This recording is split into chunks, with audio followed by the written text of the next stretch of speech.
Hey, everybody, and welcome to the How to Start a Business and Keep Going Even When It's Hard podcast, the longest name in business and entrepreneurship podcasting. I am your host, Neal Tucker, and today I have something really special that I want to share with you. I sold my first business today. Literally today, it finished, it closed. The business is in excellent hands, but those hands are not mine. And honestly, that feels a little weird. It feels good, obviously, because it means that I built something up from scratch and was able to build it to a place where someone else found it valuable too. Not just me because it was my baby, but it means that someone else was able to find immense value in it and enough value to purchase it. And now they are going to have their team work on it. And man, it's a crazy feeling. So today I just want to talk to you a little bit about what that was like. And if you are interested in selling your business, or if you are interested in building a business in order to sell it, or you're just curious what it's like to sell a business, I want to walk you through what my experience was like. So I started a popular culture blog back before the pandemic, a few years before the pandemic, and I bought a brand new domain name. I'm not going to talk about any of the details. I'm sure you can find it online, but it's now owned by another company. So, but what I want to do is give you a lay of the land. So I started the blog a few years before the pandemic, and I bought a brand new domain name. It had a zero domain authority, so it was brand new right out of the box. If you're familiar with DA, domain authority, you know that buying something at zero means you don't have any street cred. Google doesn't value your website at all at that point. But I was able to build it from the ground up, from scratch, writing high quality blog articles over time, and built it from zero up to a positive domain authority blog that Google valued, and that I started ranking very quickly. I got to where I could rank articles same day for some topics on the first page of Google within the top couple listings. And I was able to rank on Google, Yahoo, Bing, DuckDuckGo, all the major search engines, and over time was building up enough revenue from advertisements and building up a newsletter list and social media followings, primarily through Facebook group, Facebook page, and Pinterest, if you're curious. Those were the primary social media channels that I was using. And I was able to gain enough traction and revenue over time that my wife and I were able to pay our rent using this blog that I started as essentially a side hustle while I still had a day-to-day retail job working at a retail store. It's incredible to look back now and to think that I took this website from literally nothing, and I sound like I'm tooting my own horn here. I'm really just sort of mind blown. So here's what I want to do in addition to giving you that overview, is I also want to talk about what it was like to sell the website. So when I first started trying to sell the website, I looked online, I looked in Facebook groups, and I tried to find someone that might be willing to buy it. And this whole process started in the second half of 2022. And I did not end up selling the website until, if you're listening to this, the day that this comes out is May 16th, 2023.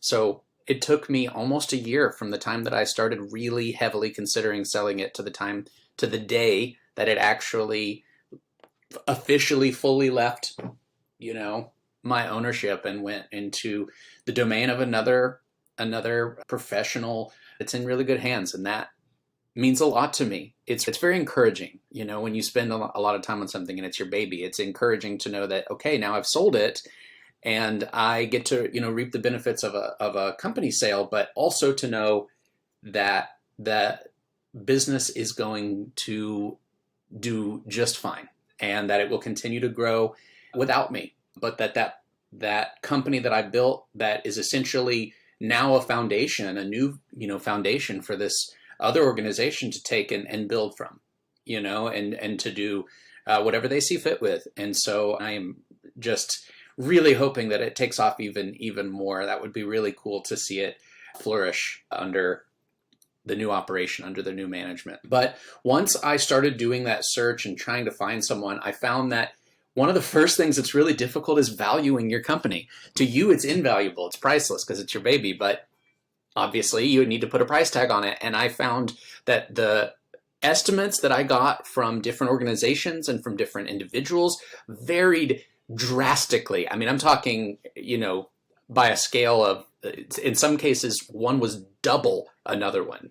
So in that case, knowing which one is the right one is really tricky. It's really difficult, but ultimately the market will tell you. And I can also tell you that, listing at one price and then having to drop it to another price because we weren't finding the right buyer or whatever it might have been.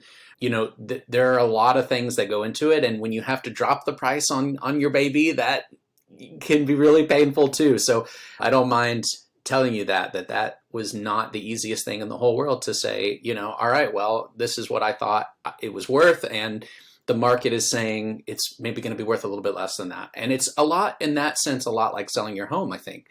If you own a house or a condo or rental property, wherever it is, and you're trying to sell it and you list it at X, but the market is saying that's not going to work. It may be X minus 10%, X minus, who knows? But whatever that is, you're going to land on the right price. And eventually, if all things go according to plan, eventually you're going to find a buyer, which I did.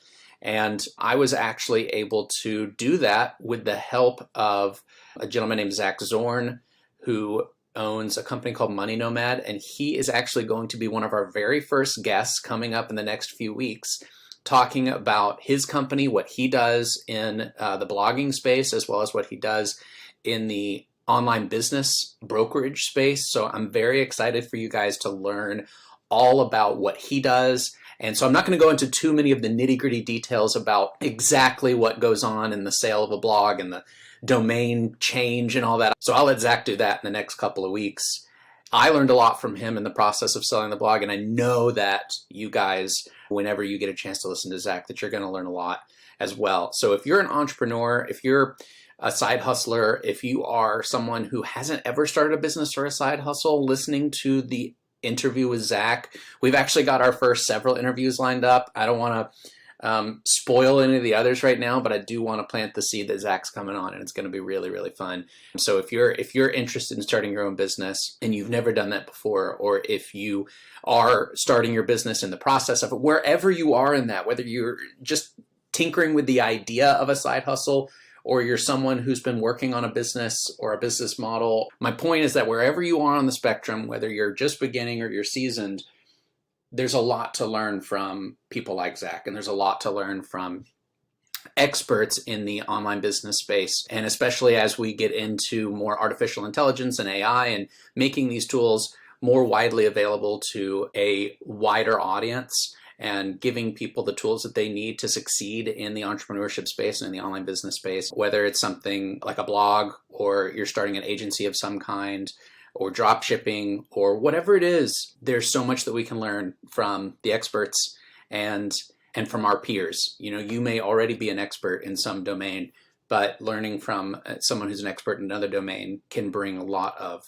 wisdom and wit and a lot of advice, and save you years of time that you may spend floundering trying to figure something out. But with the help of the nuggets of wisdom that you might glean from listening to an interview. I know, for instance, the podcasts that I listen to, some of the ones that I've gotten the most out of are these interview podcasts where people share their journeys along the way in the entrepreneurship space and the business space and freelance and social media marketing. Being an advertising, being a marketing agency owner myself, learning from those people is so incredibly helpful. But I also love hearing from people who don't do anything that has anything to do with marketing, who don't own an agency. Maybe they own something completely different. Maybe they own a retail store. There's so much that I can learn from the way that they do things that may be so different from the way that I do things, but we can all learn a lot from everyone. There's always something to learn. And like I said, during the process of selling my blog, of selling my first business, and again, I can't believe I'm saying that I sold my first business today. That's incredible.